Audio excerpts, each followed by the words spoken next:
नमस्कार, आप देख रहे हैं 24 न्यूज। मैं हूं आपके साथ संजय मिश्रा। ये देखते हैं अब तक की 25 बड़ी खबरें। दिल्ली शराब नीति मामले में गिरफ्तार भारतीय राष्ट्रीय समिति यानी बीआरएस नेता के कविता को राउस एवेन्यू कोर्ट से नहीं मिली राहत। अदालत ने खारिज कर दी उनकी अंतरिम जमानत याचिका। कविता ने अपने 16 वर्षीय बेटे की चल रही परीक्षाओं का हवाला देते हुए कोर्ट से मांगी थी अंतरिम जमानत।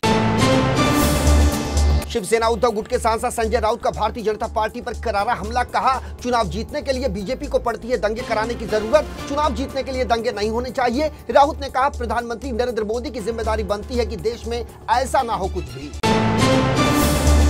शिवसेना यूबीटी नेता और मुंबई उत्तर पश्चिम लोकसभा उम्मीदवार अमोल कीर्तिकर पहुंचे प्रवर्तन निदेशालय के कार्यालय। ईडी ने उन्हें कोविड-19 खिचड़ी घोटाला मामले में किया है तलब। दरअसल कोविड महामारी के दौरान प्रवासी मजदूरों को खिचड़ी बांटने के लिए दिए गए कॉन्ट्रैक्ट में गड़बड़ियों से जुड़ा है खिचड़ी का घोटाला। इस मामले में जब पुलिस में शिकायत दर्ज हुई तो पता चला कि बृहन मुंबई महानगर पालिका के साथ 6 करोड़ रुपए से ज्यादा रकम की हुई है धोखाधड़ी। कांग्रेस पार्टी को जय महाराष्ट्र करने के बाद दिग्गज नेता संजय निरुपम का शिवसेना यूबीटी के सांसद संजय राउत पर बड़ा आरोप। कहा, कोविड के दौरान हुए खिचड़ी घोटाले में किंग पिन है संजय राउत। गोरेगांव पत्राचार घोटाले में संजय राउत पर अपनी बीवी के नाम पर पैसे लेने का संजय निरुपम ने लगाया गंभीर आरोप। भाजपा के राष्ट्रीय अध्यक्ष जेपी नड्डा का बड़ा बयान। कहा, कांग्रेस पार्टी को जनता ने बार बार है नकारा, लेकिन इसके बावजूद कांग्रेस तुष्टीकरण की राजनीति पर है आमादा। जेपी नड्डा के मुताबिक कांग्रेस के घोषणा पत्र को देखने के बाद ऐसा लगता है कि ये कांग्रेस का नहीं बल्कि मुस्लिम लीग का है घोषणा पत्र। पश्चिम बंगाल के दुर्गापुर में बीजेपी उम्मीदवार दिलीप घोष के कार्यालय के बाहर बीजेपी और टीएमसी कार्यकर्ताओं के बीच हुई झड़प। टीएमसी कार्यकर्ताओं ने दिलीप घोष के खिलाफ लगाए जमकर नारे। वहीं मौके पर पहुंची पुलिस ने हालात पर पाया काबू। बड़े ही हर्षोल्लास और भक्ति भाव के साथ मनाया जाता है हिंदू धर्म में नवरात्रि का त्यौहार। साल में 4 बार आने वाली नवरात्रि में से चैत्र और शारदीय नवरात्रि का है विशेष महत्व। 9 अप्रैल मंगलवार से शुरू हो रही है इस वर्ष की चैत्र नवरात्रि। इस दौरान 9 दिनों तक की जाती है मां दुर्गा के 9 रूपों की पूजा अर्चना। रमजान के बाद आसमान से बरसने वाली है आग। आईएमडी यानी मौसम विभाग की यदि माने तो दिल्ली एनसीआर के लोगों को जल्दी होने वाला है भयंकर गर्मी का एहसास। आईएमडी के अनुसार सप्ताह के अंत तक दिल्ली के दिन और रातें हो जाएगी बेहद गर्म। मौसम विभाग ने की है भविष्यवाणी की 15 अप्रैल के आसपास अधिकतम तापमान पहुंच जाएगा 40 डिग्री सेल्सियस के पार।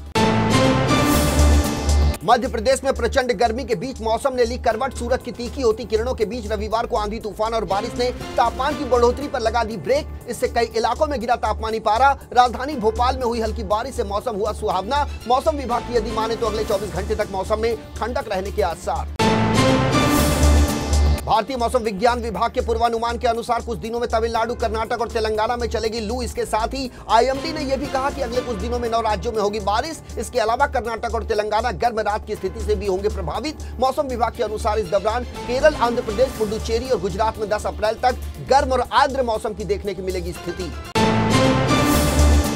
आईएमडी ने अगले 6 दिनों के लिए अरुणाचल प्रदेश, पश्चिम बंगाल, सिक्किम, असम, मेघालय, नागालैंड, मणिपुर, मिजोरम और त्रिपुरा में की छिटपुट गरज और बिजली के साथ हल्की से मध्यम बारिश की भविष्यवाणी। आईएमडी ने 10 अप्रैल तक झारखंड में गरज, बिजली और तेज हवाओं के साथ हल्की से मध्यम बारिश की जताई संभावना। वहीं मध्य प्रदेश, छत्तीसगढ़ और महाराष्ट्र में 12 अप्रैल तक मध्यम बारिश का अंदेशा।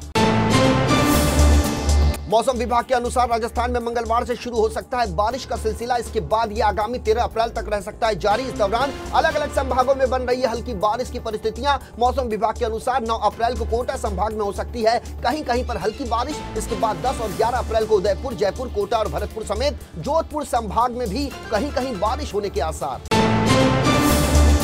भारतीय मौसम विज्ञान केंद्र ने बाहर काम करने वाले श्रमिकों को लेकर जताई चिंता। वैज्ञानिकों का कहना है कि इस बार उमस भरी गर्मी का असर सबसे ज्यादा हो सकता है बाहरी मजदूरों पर। इसे देखते हुए शोधकर्ताओं का कहना है कि इस बार खेती, निर्माण और अन्य बाहरी कार्यों में लगे मजदूरों के लिए जानलेवा साबित हो सकती है भीषण गर्मी। इससे बचने के लिए उन्होंने काम के घंटे कम करने और विश्राम जैसे सुझाए उपाय। मध्य प्रदेश बोर्ड से 10वीं और 12वीं की बोर्ड परीक्षाओं में भाग लेने वाले 16 लाख से अधिक छात्र छात्राओं को अपने नतीजे जारी होने का बेसब्री से है इंतजार, ताकि वे अगले सत्र में आसानी से शुरू कर सके एडमिशन की प्रक्रिया। माध्यमिक शिक्षा मंडल मध्य प्रदेश यानी एमपीबीएससी की ओर से हाई स्कूल और इंटरमीडिएट दोनों ही कक्षाओं का रिजल्ट एक साथ 15 अप्रैल से 20 अप्रैल 2024 के मध्य कभी भी किया जा सकता है घोषित। पश्चिम बंगाल के उत्तर 24 परगना जिले के मथुआ बहुल ठाकुर नगर इलाके में रविवार 7 अप्रैल की रात जमकर देखने को मिली राजनीतिक उथल पुथल। दरअसल केंद्रीय राज्य मंत्री और बोनगांव से लोकसभा सांसद शांतनु ठाकुर और टीएमसी नेता ममता बाला ठाकुर के समर्थक एक घर के कंट्रोल को लेकर आ गए आमने सामने। जिस घर को लेकर बवाल हुआ वो बड़ो मां के नाम से मशहूर मथुआ समुदाय की कुल माता बीना पाणी देवी का था। कांग्रेस के कन्हैया कुमार किस सीट से चुनाव लड़ेंगे, फिलहाल इसकी तस्वीर नहीं हो पाई है स्पष्ट। बिहार की बेगूसराय सीट कांग्रेस के खाते में नहीं बल्कि आरजेडी के खाते में गई। ऐसे में दावा किया जा रहा है कि मनोज तिवारी को टक्कर देने के लिए कन्हैया कुमार को कांग्रेस पार्टी उत्तर पूर्वी दिल्ली सीट से बना सकती है अपना उम्मीदवार।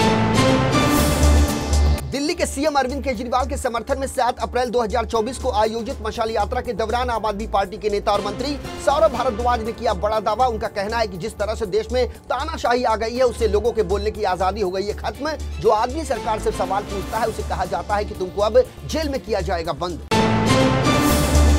कार्यकर्ता संवाद सभा में एनसीपी की नेता सुप्रिया सुले का बड़ा बयान, कहा हम सभी को एकजुट होकर सभी 48 सीटों पर महायुति को देनी है कड़ी टक्कर। सुप्रिया सुले ने कहा कि बारामती से शरद पवार को हराने और खत्म करने की पुरजोर कोशिश कर रही है महायुति। बारामती शरद पवार की पारंपरिक सीट है और हम निश्चित रूप से जीतेंगे लोकसभा चुनाव।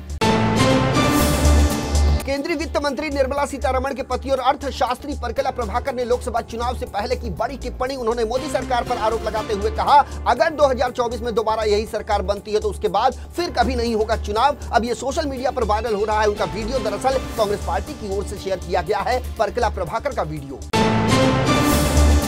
पहले भी केंद्रीय मंत्री निर्मला सीतारमण के पति परकला प्रभाकर ने की नोटबंदी, महंगाई, बेरोजगारी जैसे मुद्दों पर कई बार सरकार को घेरने की कोशिश। इसके अलावा परकला प्रभाकर ने हाल ही में इलेक्टोरल बॉन्ड को लेकर कहा था कि यह सिर्फ देश का सबसे बड़ा घोटाला नहीं बल्कि दुनिया का है सबसे बड़ा स्कैम। इसके अलावा परकला प्रभाकर ने साल 2019 में द हिंदू अखबार में प्रकाशित एक लेख में सरकार को दी थी आर्थिक मोर्चे पर भी सलाह। उन्होंने कहा था कि अर्थव्यवस्था को मुश्किल हालात से बाहर निकालने के लिए भारतीय जनता पार्टी को अपनाना चाहिए पीवी नरसिम्हा राव, मनमोहन सिंह की आर्थिक नीति। उत्तर प्रदेश की अमेठी और रायबरेली सीट को लेकर कांग्रेस पार्टी ने अब तक साफ नहीं की स्थिति। हालांकि अटकलें हैं कि अगले सप्ताह कांग्रेस की केंद्रीय चुनाव समिति इन सीटों पर ले सकती है बड़ा फैसला। एक तरफ जहां राहुल गांधी ने केरल के वायनाड से भरा अपना नामांकन, तो वहीं दूसरी तरफ सोनिया गांधी राजस्थान से कर चुकी है राज्यसभा का रुख। अमेठी और रायबरेली सीटों पर 26 अप्रैल से शुरू होगा नामांकन, जिसकी अंतिम तारीख है 3 मई। दोनों सीटों पर 20 मई को होना है मतदान। लोकसभा चुनाव में देश की प्रथम किन्नर महामंडलेश्वर हिमांगी सखी प्रधानमंत्री नरेंद्र मोदी को चुनाव में देगी टक्कर। अखिल भारत हिंदू महासभा ने उन्हें वाराणसी संसदीय सीट से दिया है चुनावी टिकट। वो अगले सप्ताह 10 अप्रैल तक वाराणसी आकर कर सकती है अपने चुनाव प्रचार अभियान का शुभारंभ। इस दौरान हिमांगी सखी का एक बयान आया सामने, कहा प्रधानमंत्री का बेटी बचाओ बेटी पढ़ाओ नारा अच्छा है, लेकिन नहीं समझी गई किन्नर बचाओ किन्नर पढ़ाओ की आवश्यकता। सनातनी के खिलाफ आक्रामक रहने वाले असदुद्दीन ओवैसी के परिवार के 40 साल पुराने राजनीतिक किले को तोड़ने की योजना बना रही है भारतीय जनता पार्टी, जिसके लिए बीजेपी ने हैदराबाद से फायर ब्रांड माधवी लता को मैदान में उतारा। कट्टर हिंदू होने के बावजूद माधवी लता करती है मदरसों की मदद। माधवी लता के मुताबिक मानवता से बड़ा नहीं है कोई धर्म, लेकिन सनातन के खिलाफ बेवजह बयानबाजी करने वालों को नहीं किया जाएगा कतई बर्दाश्त। दिवंगत माफिया डॉन अतीक अहमद के परिवार की 3 लेडी डॉन को लेकर आई बड़ी खबर। दरअसल प्रयागराज पुलिस को सूचना मिली है कि ईद के मौके पर तीनों अपने घर वालों से कर सकती है मुलाकात। खबर मिलने के बाद पुलिस ने प्रयागराज में तीनों की तेज कर दी है घेराबंदी। देर रात पुलिस ने हटवा, असरौली व मरियाडी गांव में अचानक दी दबिश। पुलिस सूत्रों की यदि माने तो जैनब और साइस्ता के साथ आयशा नूरी भी हो सकती है गिरफ्तार। बाहरी दिल्ली के पश्चिमी विहार इलाके में पुलिस ने एक घर पर जैसे ही दी दबिश तो अंदर का नजारा देखकर फटी की फटी रह गई पुलिस की आंखें। दरअसल वहां पर चल रहा था बड़े पैमाने पर जुआ। पुलिस ने उस घर से 2 महिलाओं समेत 45 लोगों को तत्काल कर लिया गिरफ्तार। पुलिस ने बताया कि छापेमारी के दौरान 9,53,000 रुपए से ज्यादा की मिली नकदी, ताश के 18 पैकेट, 16 पासे, कठोर प्लास्टिक के 35 आयताकार टोकन और 96 गोल टोकन पुलिस ने किए बरामद। तो ये थी अब तक की 25 बड़ी खबरें। देश और दुनिया की ताजा तरीन खबरों के लिए बने रहिए N24 न्यूज के साथ। मुझे यानी संजय मिश्रा को दीजिए इजाजत। नमस्कार। को एक बड़ी जानकारी दे दें कि N24 न्यूज अब कई केबल नेटवर्क 7 स्टार के साथ साथ कई OTT प्लेटफॉर्म पर भी उपलब्ध है, जिसमें टाटा प्ले स्टोर, जियो टीवी, ई बाबा, डेली हंट, एंड्रॉइड टीवी समेत कई OTT प्लेटफॉर्म हैं जिस पर N24 न्यूज 24 घंटे साल के 365 दिन उपलब्ध हैं। इसके अलावा अब तक यदि YouTube पर आपने N24 न्यूज को सब्सक्राइब नहीं किया है तो आप इसे तत्काल सब्सक्राइब करें ताकि आपके इलाके की खबर समय रहते आप तक जरूर पहुंचे।